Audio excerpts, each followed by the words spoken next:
El asambleísta Alfredo Serrano dijo que eliminar trabas burocráticas es lo ideal, aunque considera que no se debería cambiar el concepto de licencia ambiental. Hizo otras observaciones que espera sean recogidas en la Comisión de Desarrollo Agradezco, señor Económico. Interviene la presidente, por asambleísta haberme Verónica concedido el Iñiguez. uso de la palabra. Quiero aprovechar y comenzar esta intervención mencionando que el trámite de este proyecto de ley no siempre garantizó un debate en igualdad de condiciones, pese a que se trata de una reforma que modifica de manera profunda el régimen de los sectores estratégicos del país. He estado presente desde el inicio del tratamiento de este proyecto de ley, así como he intervenido cada vez que se me ha permitido dentro de las sesiones y he formulado diferentes reparos jurídicos de manera reiterativa. Es así que el 12 de febrero remití formalmente a la Comisión de Desarrollo Económico el memorando AN-IGMV 2026-0024M, en donde sistematicé todos los vicios de fondo y de forma que comprenden y que además se enmarcan dentro de una inconstitucionalidad de este proyecto. Este documento legaliza por escrito dentro del proceso legislativo todos mis criterios, pero que aquí en este pleno quiero exponerlos para que el pueblo ecuatoriano los conozca. Este proyecto, vamos a empezar desde aquí, este proyecto vulnera el principio de la unidad de la materia previsto en el artículo 136 de la Constitución.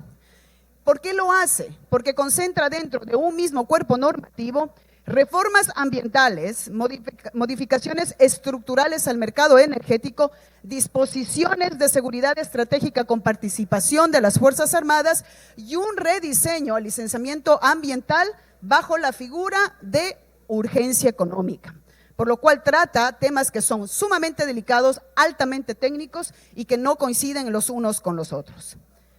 En el plano técnico minero, la reforma elimina la diferenciación entre exploración inicial, exploración avanzada y la evaluación económica del yacimiento, unificando todas estas fases dentro de una sola etapa.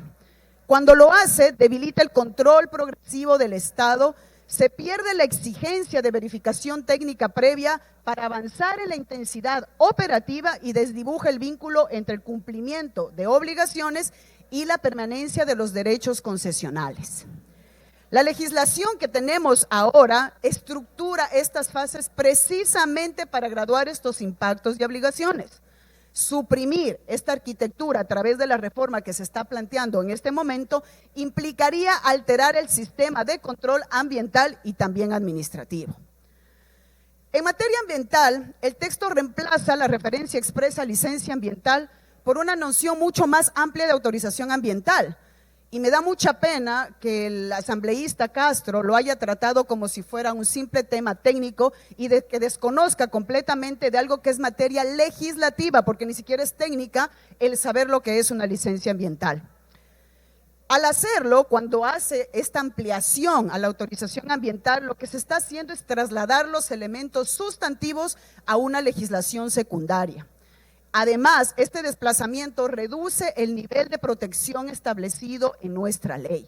Deja en manos del reglamento decisiones que inciden directamente en los derechos constitucionales. Además de esto, se suma que la consolidación del silencio administrativo positivo como mecanismo habilitante. Vencido el plazo, si no hay un pronunciamiento, asumo que no tengo una oposición y simplemente paso el proyecto. Esto incluso en las actividades con mayor impacto ambiental como lo son las extractivistas. La unificación de estas fases y la flexibilización de todas las autorizaciones ambientales además afectan directamente a los derechos colectivos y aquí espero que los colegas de Pachacutic y Pachacutic entiendan la gravedad de este proyecto de ley para los derechos colectivos, pues la consulta previa y la consulta ambiental que están vinculadas al alcance específico de cada etapa de la actividad minera. Es decir, no es un capricho el tener un tipo de permiso para cada fase de la actividad minera, que se pretende hacer con este proyecto de ley, unificar en uno solo y con eso, de paso, elimino la consulta. Si estas fases se diluyen y el avance puede producirse sin control diferenciado. Se debilita así la capacidad real que tienen las comunidades para incidir directamente sobre las decisiones que tienen en sus propios territorios. Por lo tanto, este diseño normativo tensiona directamente el bloque constitucional en materia ambiental y en materia de derechos colectivos. Ojo con esto, porque se empiezan a configurar las inconstitucionalidades. Esto que acabo de mencionar no son simples ajustes administrativos, colegas asambleístas. Se trata más bien de un desmantelamiento sistemático del ecosistema de la normativa ambiental y de los sectores estratégicos. Además, deben considerar que se ha insistido hasta el cansancio en que esta propuesta agilita la burocracia. Hace 2 días salió un reporte de Mongabay Latinoamérica, que es un medio muy serio en cuanto a periodismo ambiental, y justamente haciendo uso de los datos del Ministerio de Ambiente y Minas, develaba que existe en esta cartera de Estado un 45% de brecha en el personal para atender y salvaguardar el patrimonio natural del Estado ecuatoriano. ¿Qué significa esto?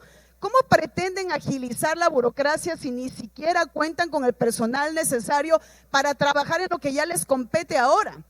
Además, han venido sistemáticamente reduciendo esta cartera de Estado, han fusionado sus ministerios y han recortado el presupuesto. Lo que realmente está pasando aquí es que nos venden extractivismo disfrazado de eficiencia administrativa. El marco jurídico vigente ya contempla plazos definidos para el control minero, pero este proyecto introduce una presunción que habilita actividades aun cuando la evaluación técnica integral ni siquiera ha concluido. La eficiencia institucional no se alcanza reduciendo los estándares de control. También se ha sostenido que esta ley permitirá combatir la minería ilegal, que es justamente lo que mencionaba el asambleísta Castro, lo cual me hace pensar que no ha revisado el proyecto, porque en este proyecto no se habla de la minería ilegal. Nada de lo que propone está hecho para atacar a la minería ilegal. La minería ilegal responde a estructuras de crimen transnacional y economías ilícitas que operan en control territorial y además en detrimento de las comunidades y también del ambiente. Hacer un enfrentamiento a la minería ilegal requiere de inteligencia financiera, de persecución penal especializada y de coordinación estatal efectiva. Ninguna de estas herramientas está contemplada dentro de este proyecto de ley. Por eso les digo, la simplificación de requisitos para el sector formal, que quieren hacerlo ver al artesanal como si fuera informal, no va a eliminar las redes criminales. También se ha afirmado que el proyecto ha sido ampliamente socializado. Sin embargo, diversas organizaciones ambientales y ciudadanas han mostrado públicamente su descontento por no haber sido escuchadas. Nosotros, a través de nuestros colegas que forman parte de la Comisión de Desarrollo Económico, hicimos llegar la solicitud para que hicieran comparecencias a actores críticos. Ninguna de estas fue atendida. Por eso, lo que tenemos aquí es una deliberación que no ha sido nada democrática y que tampoco ha cumplido con la pluralidad sustantiva.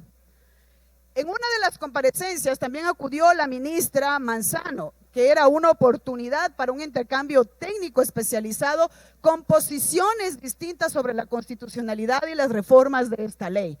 Pero pese a la solicitud expresa y reiterada, nunca se me fue otorgada la palabra, por lo cual se perdió una instancia de contraste especializado que podía enriquecer este debate. Por eso aprovecho esta oportunidad para combinar a la ministra Manzano para sostener un debate público, técnico y transparente, y a los medios de comunicación que se encuentran por ahí, que nos den ese espacio para que la ciudadanía conozca con claridad los alcances reales del proyecto y las implicaciones constitucionales y ambientales que posee.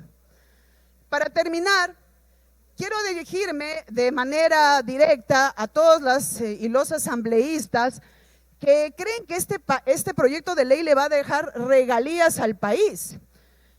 Este proyecto de ley lo que plantea es que van a simplificar los trámites, pero esto de ninguna manera adelanta lo que significa la actividad minera. En oro, en promedio global, más o menos se necesita como 21.8 años y en cobre se necesita más o menos 24.8 21 años. Ahí recién comenzaría a explotar el Ecuador, lo cual básicamente destruye el hecho de que vamos a empezar a recibir regalías por minería, lo cual también desbarata el hecho de que esto no es económico urgente, porque esos ingresos no van a llegar. Y en esto sí coincido con el compañero de la bancada de ADN, en el que decía que solo ingresan del 3 al 8% de regalías por actividad minera, y en eso tiene toda la razón. ¿Saben por qué? Porque el 50% se la lleva la empresa minera, no se queda en el país, por lo tanto tampoco alivia financieramente al país. Entonces es importante que ustedes conozcan que no cuenta, ni siquiera lo avala a la idea de que sea un económico urgente.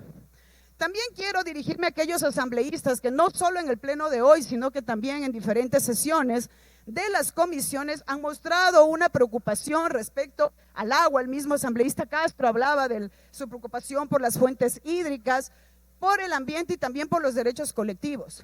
Colegas asambleístas, les digo, este proyecto va completamente en contra de todo aquello. Además, escuché con mucha atención la radiografía que hizo el asambleísta Centeno en el debate previo respecto a la ley de reforma al COTAD, en donde hablaba justamente de este déficit del agua potable. Y honestamente, y con todo respeto a la colega asambleísta Camila León, sí les digo, hay que recordarles de dónde viene el agua. Porque el agua que ustedes quieren proteger, que dicen que les interesa incluso que los municipios aseguren que es el agua potable, realmente sufre su contaminación cuando se permite minería dentro de las cabeceras hídricas. Y esta ley precisamente lo que busca es regular y flexibilizar la minería dentro del país. Entonces, no podemos hablar de las dos leyes al mismo tiempo porque las dos se contraponen. El Estado central siempre va a ser el garante de que se cumpla con el derecho humano al agua. El municipio meramente va a potabilizar el agua, pero quien realmente asegura que el agua no esté contaminada tiene que venir desde la cartera de Estado encargada de aquello.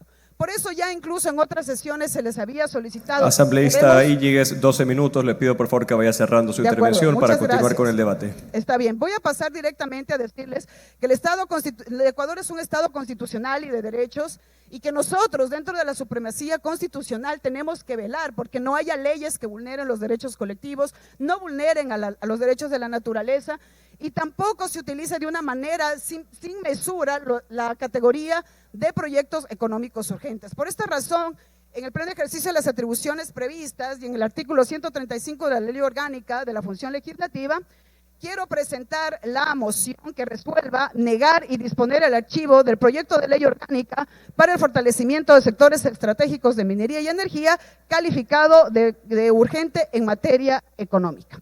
Muchas gracias. Gracias, asambleísta.